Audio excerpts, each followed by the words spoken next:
श्रीरामशरणं मम श्रीरामशरणं मम श्रीरामशरणं मम श्रीरामशरणं मम। ओम श्री सीतारामाभ्यां नमः। ओम श्री मात्रे नमः। ओम श्री सीतारामाभ्यां।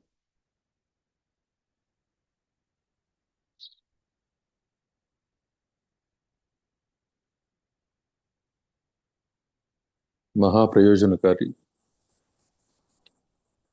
పరమ శ్రేయస్సును అందించేదైన వైరాగ్య ప్రకరణంలో ఉన్న యోగ వాసిష్టము ప్రథమ ప్రకరణంలో ఈ వైరాగ్య ప్రకరణంలో ఇప్పుడు 17వ సర్గ దగ్గరికి చేరుకున్నాం మనం.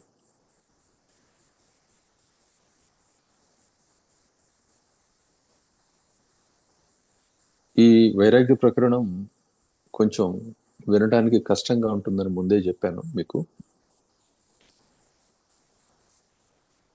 అయినప్పటికీ ఇది కలుగజేసే మేలు మరి ఏ ఒక్క వాక్యం కూడా కలగజేయలేదు, ఏ ఒక్క మాట కూడా కలగజేయలేదు, ఏ ఒక్క వరం కూడా కలగజేయలేదు.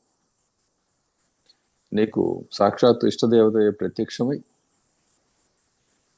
వరం కోరుకోమంటే నీ బుద్ధి చొప్పున ఒక వరం కోరుతావు, అది నీకు మేలు చేయలేదు. ఒకవేళ ముక్తిని నువ్వు కోరేటట్లయితే ఆ దేవత నీకు ఇచ్చే ఉపదేశం ఏమిటి అంటే, వెళ్ళి నీ గురువు చెంత కూర్చొని యోగ వాసిష్ట అధ్యయనం చేయి, ఆ వైరాగ్య ప్రకరణాన్ని చక్కగా అధ్యయనం చేయి అని చెప్తారు. అప్పుడు మాత్రమే ముక్తికి అవసరమైన స్థితి కలుగుతుంది, అంటే అర్హత కలుగుతుంది. ఈ అర్హత కలిగిన వాడికి దేన్నైనా ఇచ్చినట్లయితే వాడు దాన్ని సద్వినియోగం చేసుకోగలుగుతాడు. అటువంటి వాడికి జ్ఞానాన్ని ఇచ్చినట్లయితే ముక్తుడవుతాడు. కాబట్టి ఇది కష్టం అని చెప్పి అనుకోకుండా ఈ వైరాగ్య ప్రకరణం మొత్తం ఆశాంతం కూడా ఇంకా ఎక్కువగా వినటానికి కోరుకుంటూ మళ్ళీ మళ్ళీ మళ్ళీ మళ్ళీ అది బోరుగా అనిపిస్తున్నా సరే, కష్టంగా అనిపిస్తున్నా సరే, మళ్ళీ దీన్ని వివేచన చేయాలి, దీన్ని పరమ ప్రయోజనకారి అని చెప్పి చెప్తున్నారు కాబట్టి అనే నిశ్చయాన్ని కలిగి ఉండి దీన్ని అధ్యయనం చేయాలి, శ్రవణం చేయాలి, ఆలోచన చేయాలి. ఆలోచన చేస్తూ అలానే పోల్చి చూసుకోవాలి, నీ జీవితంలో ఇలానే ఉన్నదా లేదా అన్న విషయాన్ని నువ్వు గుర్తించవలసి ఉంటుంది. దీంట్లో శ్రీరామచంద్రుడు తన గురువుల్ని దర్శించే సమయానికి అటువంటి అర్హతని పొంది ఉన్నాడు. ఆయన తనకు కలిగిన ఆ అర్హతని ప్రకటించడమే ఈ వైరాగ్య ప్రకరణం. వైరాగ్యం అంటే ఏమిటో చెప్పాను ఇంతకుముందు, మళ్ళీ ఒకసారి ప్రస్తావిస్తాను. వస్తువు అవస్తువు అనే ఈ రెండు మాటల యందు వస్తువు అనగా అస్తిత్వము కలిగి ఉన్నది, అవస్తువు అనగా అస్తిత్వము లేనిది. అస్తిత్వము అంటే ఉనికి, మనికి, ఉండడం. అనస్తిత్వము అంటే దానికి అసలు ఎప్పటికీ కూడాను ఎప్పుడూ దాని యొక్క స్థితి లేకపోవడం. ఇక అవస్తువు ఇది అని చెప్పి తెలిసినప్పుడు, వస్తువు ఇది అని చెప్పి తెలిసినప్పుడు వస్తువునందు ఆసక్తి ఉంటుంది కానీ అవస్తువునందు ఆసక్తి ఉండదు. ఇది వైరాగ్యం యొక్క రూపం.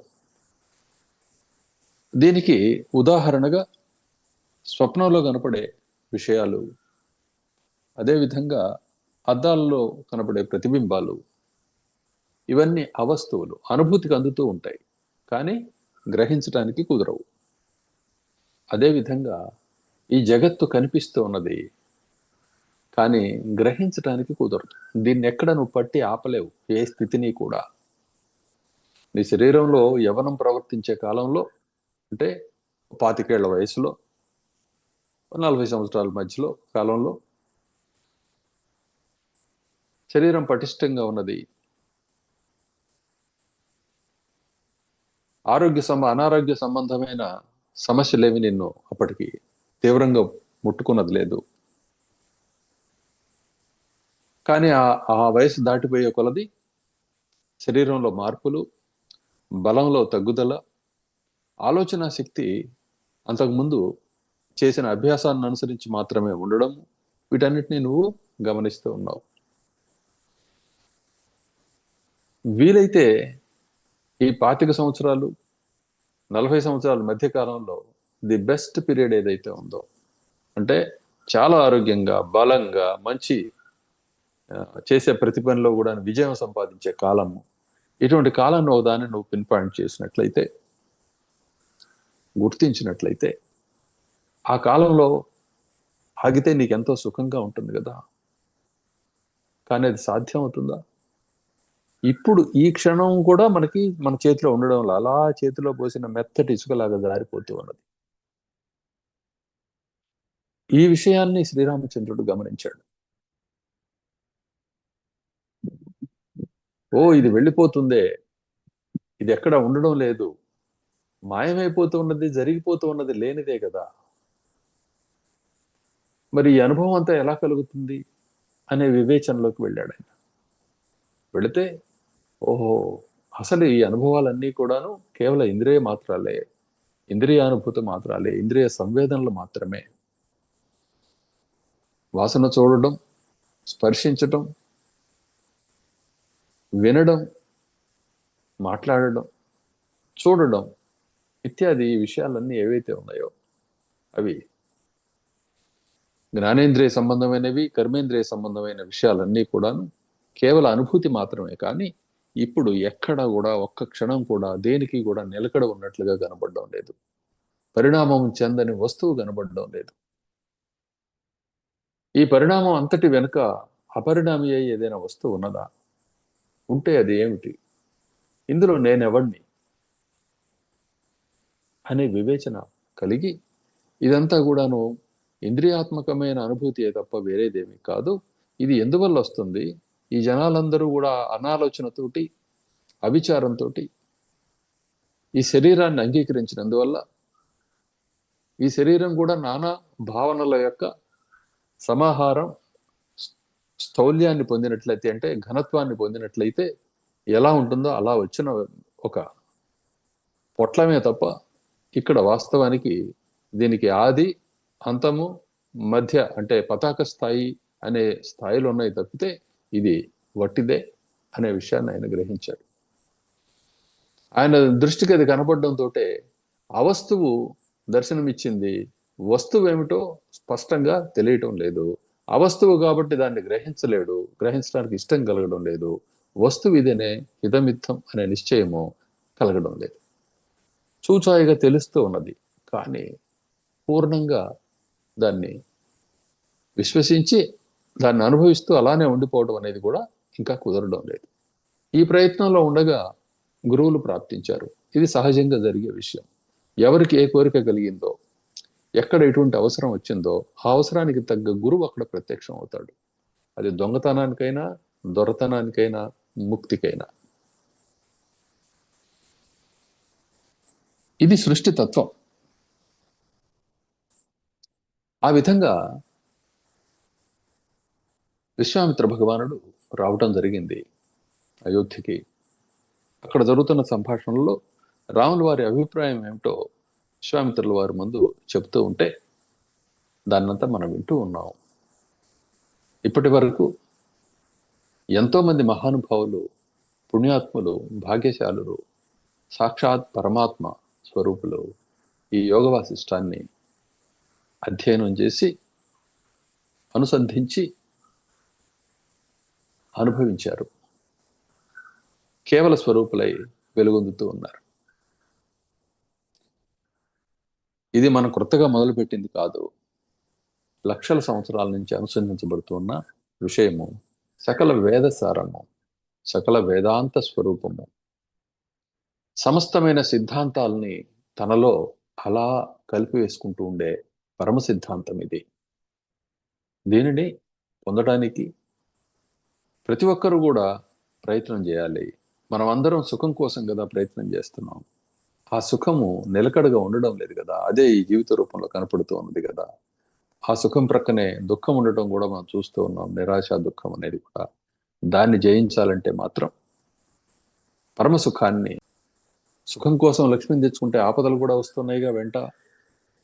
పోనీ అనుభవించేది ఏదైతే ఉందో ఇంద్రియానుభవాలే చాలులే అని చెప్పి అనుకున్నా కూడా నిలకడగా ఉండడం లేదు కదా. దాని ప్రక్కనే దుఃఖం కూడా ఉంటూ ఉన్నది కదా. కాబట్టి ఈ విషయాన్ని గుర్తించి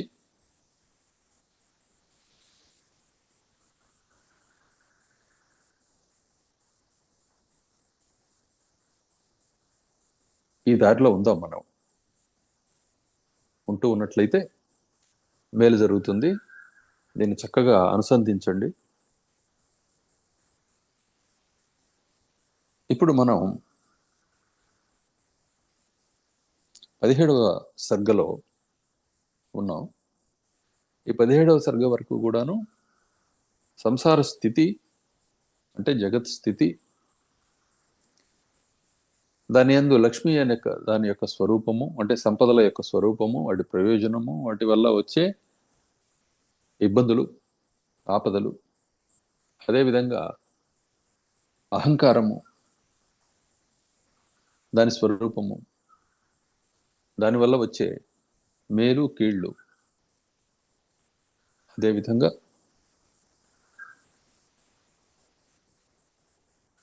చిత్తము, ఆయువు, చిత్తము అనే వీటి గురించి చర్చించాం మనం. ఈ చిత్తం అనే దాన్నే ఒకసారి అహంకారం అని, ఒకసారి మనస్సు అని, ఒకసారి బుద్ధి అని చెప్పుకుంటామని నిన్న మనం వివరణంగా మాట్లాడుకున్నాం. వీటిని ఒకసారి వింటే సరిపోదు, మళ్ళీ మళ్ళీ వింటూ ఉండాలి. మీకు ఇది మళ్ళీ మళ్ళీ వినటానికి సౌలభ్యం ఉంది కాబట్టి అది చేయవచ్చు. అక్కడ వినే దాని దగ్గరికి వెనక్కి వెళ్ళి వినటం అనేది ఎప్పుడు కుదురుతుందో కాబట్టి ఎప్పటికప్పుడు వీటిని మననం చేస్తూ ఉండాలి. ఇదే సాధన యొక్క స్వరూపం. నిత్యం దానిని మళ్ళీ వెనక్కి తెచ్చి ఒకసారి పరామర్శిస్తూ ఉండాలి దాన్ని. ఇది కదా, ఇది కదా, ఇది కదా అని చెప్పి. దాంట్లో భాగంగా మరలా అంతఃకరణం గురించి ఒక మాట చెబుతున్నాను. మననం చేసే సమయంలో దాన్ని మనస్సు అంటారు. అంటే దేన్నైనా గుర్తు చేసుకుంటూ అదే పనిగా దాని మీద ఆ పని ఈ పని అని చెప్పి గుర్తు చేసుకుంటూ దేన్నో గుర్తు చేసుకుంటూ మననం చేస్తూ ఉంటే దాన్ని మనస్సు అంటారు. ఈ అంతరంగాన్నే, అంతఃకరణాన్ని. ఇది ఇట్లా ఉంది, ఇది ఇలా చేయాలి, ఇది ఇలా అయితేనే సరైంది అని చెప్పి ఒక స్పృహని కలిగి ఉండటం ఏదైతే ఉందో దాన్ని బుద్ధి అంటారు. అప్పుడు దాన్నే బుద్ధి అనే పేరుతోటి పిలుస్తున్నాం, ఆ మనస్సునే. అలానే ఈ మనస్సుని, ఈ బుద్ధిని కలిగి ఉన్నవాడిని నేను ఫలానా అనే నిర్ణయం అనేది ఏదైతే ఉందో ఇది అహంకారం అనే పేరుతోటి పిలువబడుతూ ఉన్నది. అంటే అహంకారం అంటే తనకు ఒక రూపం ఇచ్చుకోవడాన్ని అహంకారము అంటాం. తనకి ఒక ఆకృతిని కల్పించటం, ఒక అనుభవం కోసం తనకు తానే నేను ఇది అని చెప్పి నిశ్చయాన్ని పెట్టుకొని ఆ నిశ్చయం ప్రకారం కలిగే అవసరాలను అనుసరించి ప్రవర్తించడాన్ని జీవితం అని అంటాం. ఇదంతా కూడాను అహంకారం మీద ఆధారపడి ఈ దృశ్యానుభవం అంతా కూడా కలుగుతూ ఉంది. ఇక చిత్తం అంటే ఈ అహంకారాన్ని అనుసరించి, మనశ్శక్తిని అనుసరించి, బుద్ధి యొక్క స్థాయిని అనుసరించి నీకు కలుగుతూ ఉన్న అవసరాలు ఏవైతే ఉన్నాయో ఆ అవసరాన్ని తీర్చుకునే క్రమంలో అందులో రకరకాల స్థాయిలు, సోపానాలు ఉంటాయి కదా. ఒక పని సాధించడంలో 100 స్టెప్స్ ఉంటాయి. సోపానం అంటే స్టెప్. 100 స్టెప్స్ ఉంటాయి, 1000 స్టెప్స్ ఉంటాయి, 1,00,000 స్టెప్స్ ఉంటాయి. వీటన్నిటిలో ఎప్పుడు ఆ పని పూర్తి చేయాలంటే అవన్నీ పూర్తి కావాల్సిందే. కాబట్టి నీ మనసు ఆ పర్టికులర్ స్టెప్ లో ఉంటున్నప్పుడు దాన్ని చిత్తము అనే పేరుతో చెప్తాం. దాన్నే వృత్తి అనే పేరుతో కూడా చెప్తాం, చిత్త వృత్తి అనే పేరుతోటి. అంతరంగం అంతా ఇలా ఉంటుంది. ఈ అంతరంగమే జీవిత అనుభవానికి కారణం. దీని స్వరూపమే జీవితం. స్థూలంగా కనపడేదంతా కూడాను దీని యొక్క ఒకానొక నాటి నిశ్చయమే ఇప్పుడు స్థూలంగా నీకు అనుభవానికి వస్తుంది. అది మరలా ఏ పరిమితికి లోబడి ఉంటుందన్నది తక్కిన సర్గల్లో రాముల వారే ప్రకటిస్తారు. ఇప్పుడు ముందు ఆయన జీవిత అనుభవం గురించి చెప్పి ఆ తర్వాత ఈ అనుభవాన్ని అనుసరించి లక్ష్మి వల్లనే, అంటే ప్రొవిజన్స్ ఇవన్నీ ఉండడం వల్లనే నాకు సుఖం కలుగుతుందనే ఉద్దేశంతో ఆయా వస్తువులు, ఇళ్ళు వాకిళ్ళు, ఆయా వస్తువులు, భోగ సామాగ్రి వీటన్నిటి వల్ల నాకు సుఖం కలుగుతుందనే భావన కలిగి అంటే ఒక సౌలభ్యం కలుగుతుందనే భావన కలిగి వాటిని సంపాదించడానికి శ్రమ పడటం ఏదైతే ఉందో, ఆ శ్రమ పడిన తర్వాత వచ్చే ఫలితం ఏదైతే ఉందో దాన్ని ధనం అనే పేరుతో చెబుతున్నాం. కాబట్టి ఇక్కడ కర్మయే ధనం. కాబట్టి కర్మల యందు మునిగిపోయిన వాడు ఆపదల్లో పడుతూ ఉన్నాడు.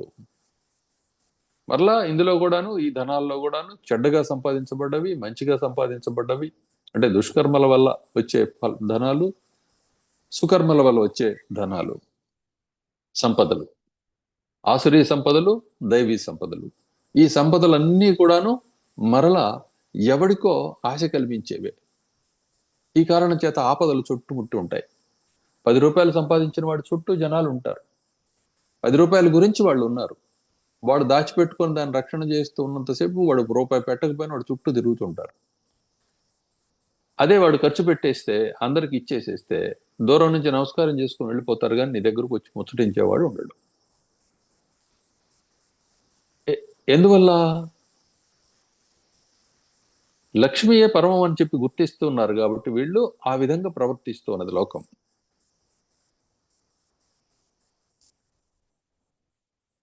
నీవు సరిగా కనుక వ్యవహరించకపోయినట్లయితే నీ చుట్టూ ఉండేవాళ్లే నీకు హానికారులు అవుతారు.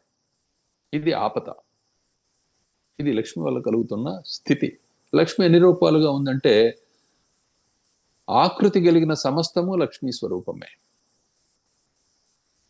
ఆకృతి కలిగిన సమస్తము ధనస్వరూపమే.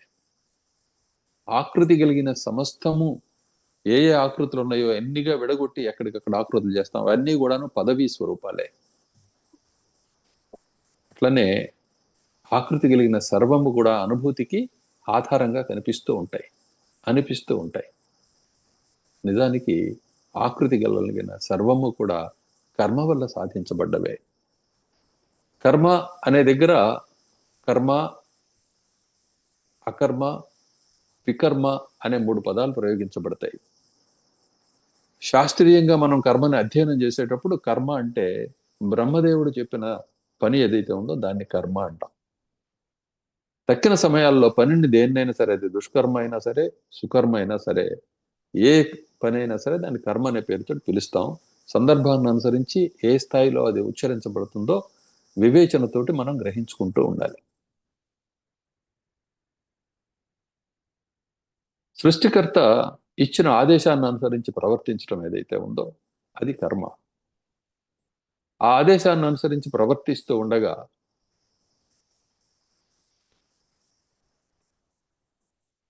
ఉత్తమమైన ఏ ఫలితం నీకు లభ్యమవుతూ ఉన్నదో, ఏ సంపద లభ్యమవుతూ ఉన్నదో, ఆ ఫలితానికి నీవు కర్తృత్వాన్ని అలానే భోక్తృత్వాన్ని కూడాను వదిలిపెట్టి స్వామికి ఇచ్చివేసి నిర్మలుడుగా ఉండటం ఏదైతే ఉందో, తటస్థుడిగా ఉండటం ఏదైతే ఉందో, అలా ఉంటున్నట్లయితే అది అకర్మగా మారుతుంది. కర్మ బంధిస్తుంది. అది సుకర్మైన దుష్కర్మైన. అకర్మ ముక్తిగాను అవసరమైన స్థితిని కల్పించి ఉంటుంది. నిర్మలత్వాన్ని ప్రసాదిస్తుంది ఆ కర్మ. కర్మ గురించి తెలిసిన వాడే అకర్మని చేయగలడు, లేకపోతే దానిని అకర్మగా మార్చుకొనగలడు. కర్మ గురించి స్పృహ లేనివాడు ఇష్టా మార్గంలో ప్రయాణం చేసి తాను చేసే ప్రతి పని కొంతసేపు కర్మగానో లేకపోతే వికర్మగానో ఉంచుకోగలుగుతాడు తప్ప అకర్మగా మాత్రం మార్చుకోలేడు. దీని ఫలితం స్వర్గం, నరకం, భూలోకం, పునరపి జననం, పునరపి మరణం. ఇది స్థితి. కాబట్టి ఈ విధమైన స్థితిలో నడుస్తూ ఉండగా ఇప్పుడు ఏ ప్యాకేజ్ దేహం అని చెప్పి వచ్చిందో ఆ దేహానుభవమే ఇప్పుడు ఈ గందరగోళాలకు అంతటికీ కూడా కారణము. ఆ దేహానుభవం పంచేంద్రియాత్మకంగా ఉంది, ద్వైతాత్మకంగా ఉంది, త్రిగుణాత్మకంగా ఉన్నది. వీటన్నిటి గురించి చక్కగా అధ్యయనం చేస్తూ అసలు ఎందుకు బంధంలో పడుతున్నాను అనే విషయాన్ని విచారణ చేసినట్లయితే, ఈ దేహానుభవాన్ని నువ్వు చూస్తూ ఉన్నందువల్ల, నీ అస్తిత్వం అందులోనే నీకు అనుభవం వస్తున్నందువల్ల, దేహం నేను అనుకోవడం వల్ల అక్కడ వచ్చే ఆ సంవేదనలు, అవసరాలు, రాగద్వేషాలు. రాగద్వేషాలు అంటే నీవు ఇప్పుడు ఈ మాట వినటానికి ఇష్టపడి వింటూ ఉన్నావు. గురువుగారు చెప్తున్న వాక్యం ఇది అని. ఇది రాగం. ఈ శ్రావ్యంగా ఉండటం కోసం వినేది శబ్దంలో ఒక స్థాయి, అలానే వేగంలో ఒక స్థాయి, భాషలో ఒక స్థాయి, ఇవన్నీ అవసరం అవుతూ ఉన్నాయి. దీనికి ఏమాత్రం పెరిగినా తగ్గినా ద్వేషం జనిస్తూ ఉన్నది. అంటే అది వినబుద్ధి కాదు, వినటానికి అనువుగా ఉండదు, లేకపోతే కష్టంగా ఉంటుంది. దీన్ని ద్వేషం అంటాం. ఎక్కడ రాగం ఉన్నదో అక్కడ ద్వేషం ఉన్నది. ప్రతి విషయమునందు కూడా ప్రతి విషయమునందు కూడా రాగద్వేషాలు ఉంటూనే ఉంటాయి. కాబట్టి ఈ విషయాన్ని గుర్తించి, ఈ శరీరం నీకు ప్రాప్తించినందువల్ల, శరీరానుభూతి నీకు కలుగుతున్నందువల్ల రాగద్వేషాలు విడిచిపెట్టకుండా ఉన్నాయని చెప్పి ఈ విషయాన్ని గుర్తించాలి. ఈ రాగద్వేషాత్మకంగా ఉన్నది ఈ జీవితం.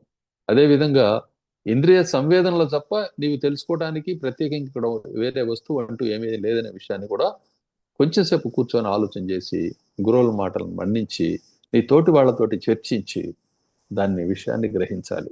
ఇదే సాధన అంటే. ఇలా గ్రహించిన తదుపరి, ఇలా గ్రహిస్తూ ఉన్న క్రమంలో నీకే అర్థమవుతుంది. ఓ, సంపదల పేరుతోటి వీటితోటి ఇది అనుభూతియే తప్ప ఏదో ఉంది, ఇది సుఖాన్ని ఇస్తుందనే భ్రాంతితోటి, ఈ దేహం నేననే భ్రాంతితోటి ఇది జరుగుతూ ఉన్నది. కాబట్టి ఇది ఎడతెగకుండా ఉంటూ ఉన్నది ఇది నన్ను అనే విషయాన్ని నువ్వు గుర్తించగలుగుతావు. ఇది ఉన్నంతసేపు కూడా అంటే ఏమిటి, నీకొక రాగము, ఒక ఇష్టము, ఒక అవసరము ఉన్నంతసేపు కూడాను వస్తువు కనపడదు. అవస్తువు మాత్రమే వస్తువుగా అనిపిస్తూ ఉంటుంది. అంటే అనుభూతి మాత్రమే నిజమని అనిపిస్తూ ఉంటుంది. అసలు వాస్తవము మరుగుపడిపోతుంది. నువ్వు పుణ్యం చేస్తున్నా, పాపం చేస్తున్నా, జ్ఞానంతో తెలివితోటి పనిచేస్తున్నా, తెలివి అంతగా లేకుండా కూడా పనిచేస్తున్నా, ఇన్ని సందర్భాల్లో కూడాను నీవు అన్యాన్ని దర్శిస్తూ ఉన్నావు కాబట్టి, అంటే నీ కోరికనే నువ్వు చూస్తున్నావు కాబట్టి నీకు నీవు తోచవు. నీ వాస్తవ స్థితి నీకు అర్థం కాదు. అందువల్లనే ఒకే ఒక్క మాటలో చెప్పండి అంటే, కోరికలే అన్ని కష్టాలకి అన్నిటికీ మూలం, కోరికలను త్యజించండి అని చెప్పారు. కానీ అక్కడతోటి పని కాదు, అది వాస్తవమే అయినప్పటికీ కూడా. ఎందువల్ల? కోరికలను త్యజించడం ఎట్లా, ఈ దేహం నేను అనుకునేటప్పుడు. కాబట్టి మొత్తం సృష్టిని అంతటినీ కూడా విశ్లేషణ చేయాల్సిందే, జీవితాన్ని విశ్లేషణ చేయాల్సిందే. దీని స్వరూపాన్ని విశ్లేషణ చేయాలి అంటే నీకుగా తోచదు కాబట్టి ఎలా అన్నది, ఇదిగో పెద్దలు ఇచ్చిన మార్గం ఉన్నది. ఆ మార్గంలో మనం ఇప్పుడు ప్రయాణం చేస్తున్నాం. ఈ దారిలో తెలుసుకోవటం తేలిక.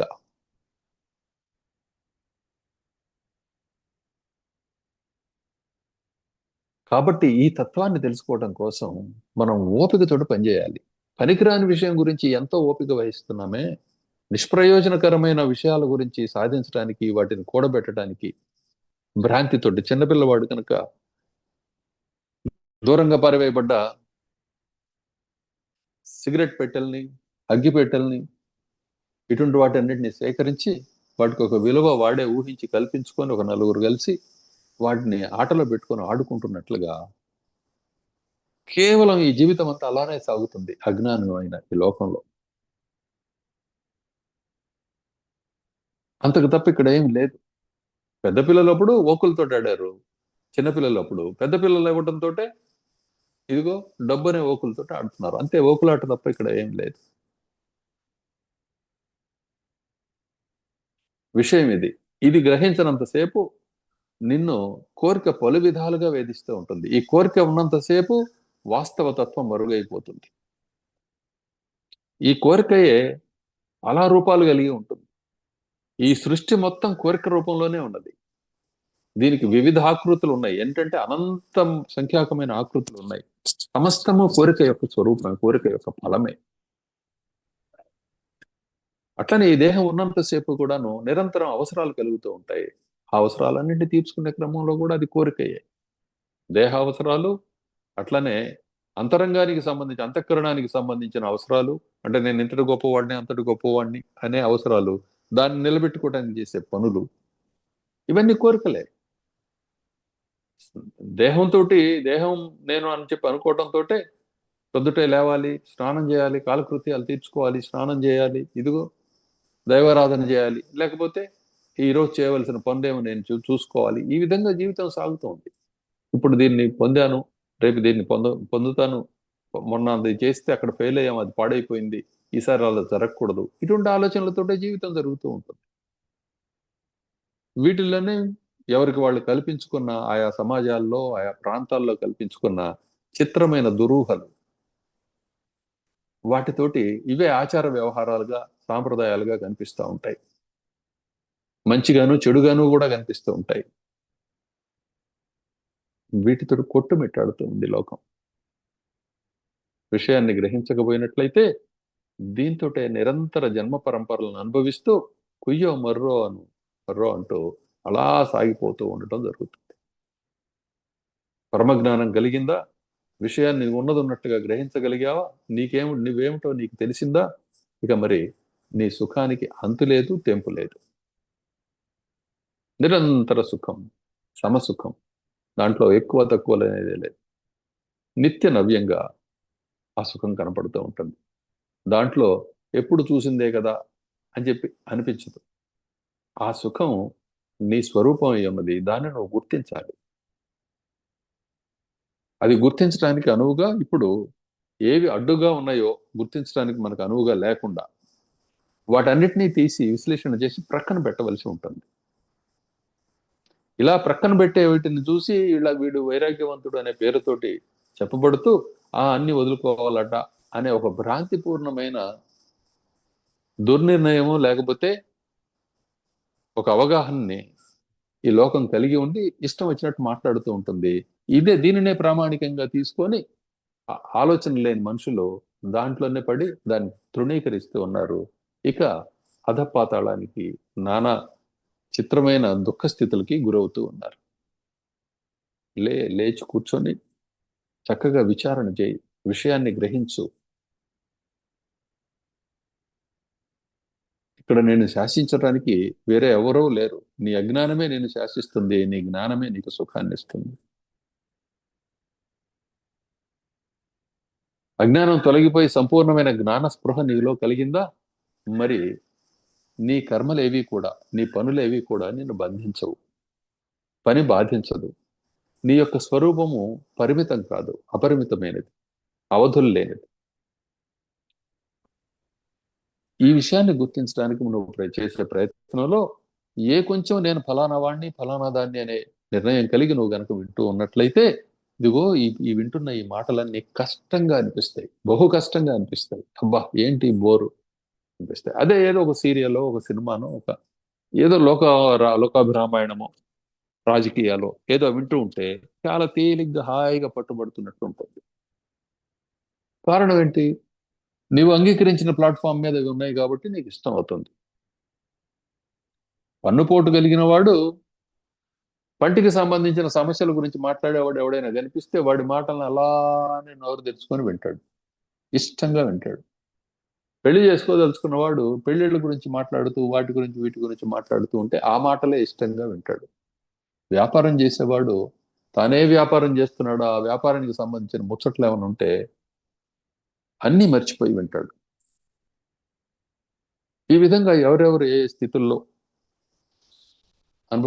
స్థితులను అనుభవిస్తున్నారో ఆ స్థితికి సంబంధించిన మాటలు వాళ్ళకి ఇష్టం అవుతాయి.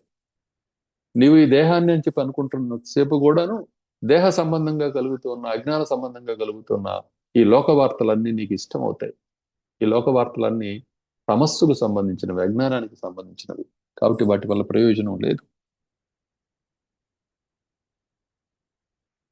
నేను అనే నిశ్చయంలోని మాలిన్యం ఏదైతే ఉందో అది రజస్సు అనే పేరుతో చెప్పబడుతోంది. అది అవసరాన్ని, అంటే కర్మని కలిగిస్తుంది కాబట్టి అది రజోగుణం అని చెప్పి చెప్పబడుతూ ఉన్నది.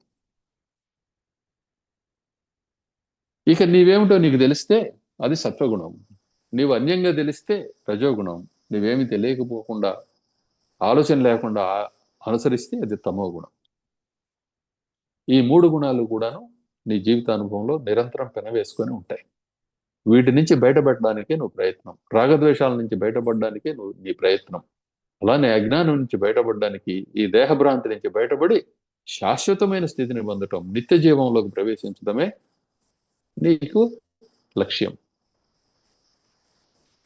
ఇది తత్వం. కాబట్టి ఈ వైరాగ్య ప్రకరణానికి విముఖులు కాకుండా సుముఖులుగా ఉండడానికి అవసరం అని చెప్పి ఇంత మాట మళ్ళీ మీకు చెప్పటం అయింది. కాబట్టి నూతనోత్సాహంతో మనల్ని మనం ఉద్ధరించుకోవటం కోసం మరలా ఈ విషయ విచారణలోకి, అంటే ఇక్కడ విషయం అంటే మనకి జ్ఞానమే, ఈ జ్ఞాన విచారణలోకి, వస్తు విచారణలోకి ప్రవేశించుదాం. జై సద్గురురా. జై సద్గురు జై రామ్ స్వామి. సద్గురు రామ్ స్వామి. ఒక్క నిమిషం ఉండండి అన్న అందరూ. జై శ్రీరామ్ స్వామి. భాగవత్ చెప్పునన్నా ఏంటి చేయొద్దు. భాగవత్ యూట్యూబ్ పనిచేయలేదు స్వామి. ఓకే, చేయకపోతే ఏమైంది, ఇప్పుడు మనకు బోధ అయితే అందరికి విన్న వాళ్ళకి అందింది. యూట్యూబ్ లో ఉన్న వాళ్ళకి ఒక 5 నిమిషాలు 7 నిమిషాలు రాలేదు. వింటారు. ఈ భాగవత్ మాట కూడా రావట్లేదుగా, అక్కడ పోయింది అనమాట. అయితే అక్కడ పోయి ఉంటుంది. అక్కడ నెట్వర్క్ పోయింది. సరేనన్నా భాగవత్. అందుకని అందరూ మళ్ళీ ఇటు వచ్చేసారు, జూమ్ లోకి వచ్చారు. జూమ్ లోకి వచ్చారు కొంతమంది. ఓకే, సరే, మంచి ఉత్తమమైన బోధన మిస్ అయ్యారు. 7 నిమిషాలు. ఇప్పుడు తత్వం అర్థమైంది కదా, చెప్పిన పని మాట అర్థమైంది స్వామి. చూసారుగా ఎంత అస్తవ్యస్తంగా ఉందో, ఎన్నిటిని మనం దాటుకొని మన పనులు చేసుకోవాలో. అవును స్వామి. ఇక్కడ కూడా కరెంట్ లేదు, పవర్ ఆఫ్ అనమాట. ఇప్పుడే వచ్చింది. సో వీటన్నిటిని దాటుకొని మన పనులు పూర్తి చేసుకోవాలి. ఇదే కదా మరి మనం జీవితంలో కూడా జరుగుతున్నది. ఎన్నో ఆటంకాలను దాటుకొని పనులు చేస్తున్నాం, కానీ నిజంగా ఉపయోగపడిన పనులు చేస్తున్నాం. అది జరుగుతున్నది. అది ఉపయోగపడతాయా లేదా అన్నది, నిజానికి వాటిలో సారం ఉందా లేదా అన్నది మనం విచారణ చేసి తెలుసుకోవాలి. ఇది సంగతి. జై సద్గురు. జై సద్గురు. జై జై సద్గురు రామ్ స్వామి. జై జై సద్గురు రామ్ తండ్రి. జై సద్గురు రామ్ స్వామి.